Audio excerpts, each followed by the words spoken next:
जो आप व्रत करते हो ना, व्रत अपने आप में एक संकल्प है और एक कमिटमेंट है। ये भगवान के लिए कमिटमेंट नहीं है, ईश्वर नहीं, व्रत सेल्फ का कमिटमेंट है, सेल्फ के लिए।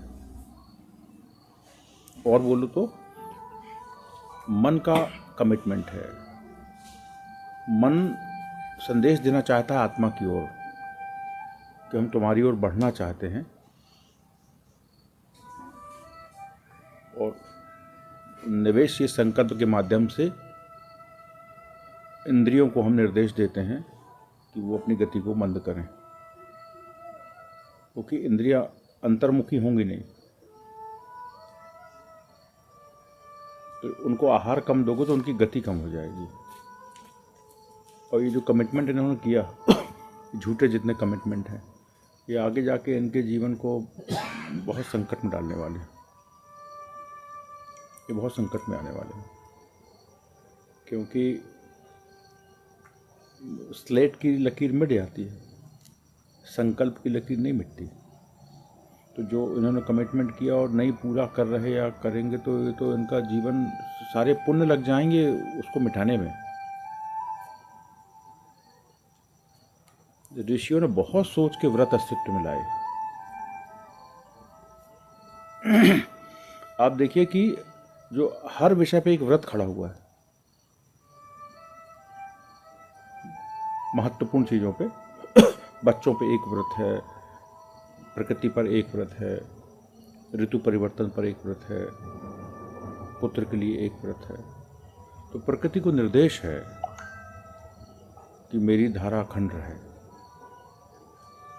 हाँ, तो जो रुकावटें हैं, जो एनर्जी फॉर्म में अभी हैं, रूपांतरित होकर फिजिकल फॉर्म में आएंगी।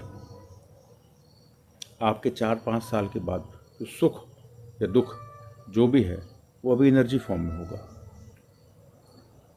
वो फिजिकल रूप लेगा, भौतिक स्वरूप जब ग्रहण करेगा, तब आप मन, इंद्रियों, शरीर के माध्यम से उसको भोगोगे, सुख को या पीड़ा को।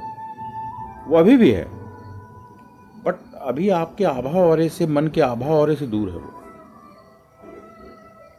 तो बेहतर यही है कि आप जब व्रत करते हो, संकल्प करते हो, तो उसका बल कमज़ोर होता है, उसका फोर्स कमज़ोर होगा। और अगर सकारात्मक ऊर्जा है तो उसका फोर्स बढ़ जाएगा। व्रत की यही महिमा है। इसलिए कभी ना गलत कमिट। आप सफल हुए किस तल पे बोल रहे हो? आप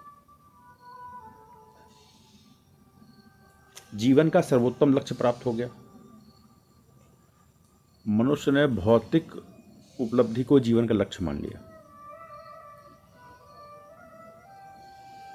और इसीलिए जब मंदिर भी बनाता है ना वो, तो बहुत वैभवशाली मंदिर बनाने की सोचता है, क्योंकि उसको पता है भगवान तभी प्रसन्न होंगे जब मंदिर बहुत भौतिकवादी होगा।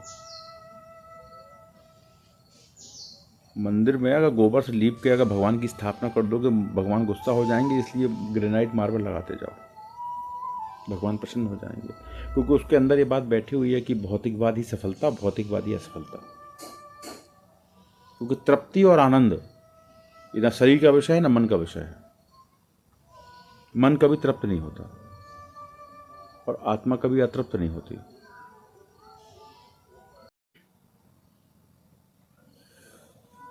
पर समस्या क्या है? समस्या क्या है और सत्य क्या है?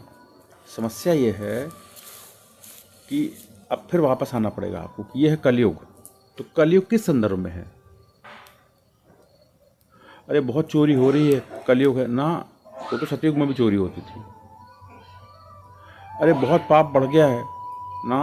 वो तो सतयुग में भी पाप था। त्रेता द्वापर में पाप नहीं होता तो अवतार काहे को होता? जितने अवतार हुए हैं पाप को खत्म करने के लिए हुए हैं ना। तो द्वापर का अलग पाप था, त्रेता का अलग पाप था, सतयुग का अलग पाप था। पाप तो था। और जो बहुत सूक्ष्म प्राण का संघर्ष है, इडा पिंगला में संघर्ष है, बहुत सूक्ष्म जाओगे। और इसी का फिजिकल फॉर्म है सुर और असुर में संघर्ष,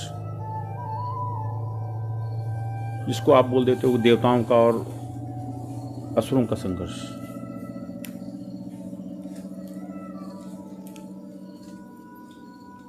कल आओ तो फिर वो युद्ध भी है, संघर्ष भी है, शासन की वृत्ति है। जो भी हम शासन कर रहे हैं ना, किसी के ऊपर भी शासन कर रहे हैं, ये असुर वृत्ति है, ये ईश्वरी वृत्ति नहीं है। शासन ईश्वर का गुण नहीं है।